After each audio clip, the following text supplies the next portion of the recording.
sur Lyon, il y a quelque chose qui m'a marqué, tiens, tu peux le dire. C'est quand ils ont voulu mettre le métro. Pourquoi? Oh ben avec les pales planches, j'aurais été resté 2 ans ici sans pouvoir dormir. Parce que là, c'est l'endroit le plus profond. Quand ils ont creusé, il y avait de l'eau. Donc ils mettaient une pompe qui pompait toute la nuit. Tu ne dormais pas. Tu entendais cette pompe, tatatatou, tatatatou, tatatatou, juste sous mes fenêtres là. À ce moment-là, c'était mon vieux de qui a vendu son cabinet après à celui que j'ai maintenant, qui habitait au 1 du cours Émile Zola. Et la même chose, il y avait aussi un truc, parce que beaucoup d'eau, le pont était entre nous deux, ils avaient creusé pour ne pas ébranler le pont, il fallait qu'il descende beaucoup plus profond qu'ailleurs. Parce que le pont du chemin de fer risquait de s'écrouler autrement. Il m'a dit, quand je lui disais, que je disais c'est infernal, on ne peut pas dormir, on ne peut pas... C'est pour ça qu'on est parti au ski 8 jours, pour pouvoir se reposer un peu. Et il me dit, mais faites comme moi.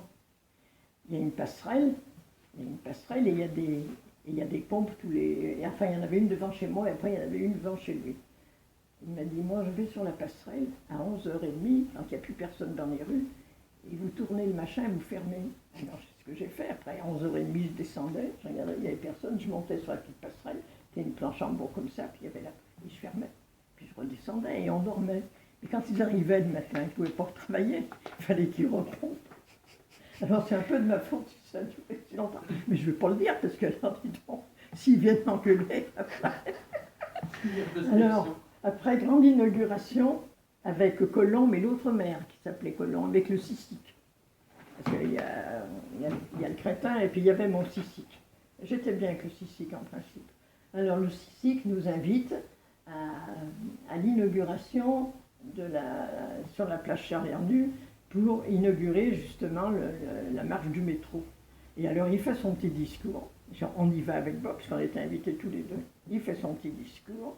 Et on s'est arrangé pour ne jamais gêner les gens plus de, je ne sais pas, 3 mois. Alors je me mets à crier mentor. Alors, tout le monde se retourne. Puis Bob me dit, tu ne peux pas la fermer. Alors il me dit, oui madame. Alors je lui dis, j'habite 86 Courviton. Les travaux, renseignez-vous combien de temps ils ont duré. Dites pas que ça n'a pas duré, vous savez pas, ça a duré beaucoup plus de 3 mois. On prenait le dossier, mais dites pas. Alors, 86. Bon, ben, je vais me renseigner. Ben, dis donc, il m'a répondu en me disant qu'effectivement, c'était l'endroit et c'est lui qui m'a expliqué le pourquoi. Mais enfin, tu vois, donc ils te disent des choses, mais il faut des fois les remettre à leur place et leur faire. Alors, Bob, il ne savait pas où se mettre. Ça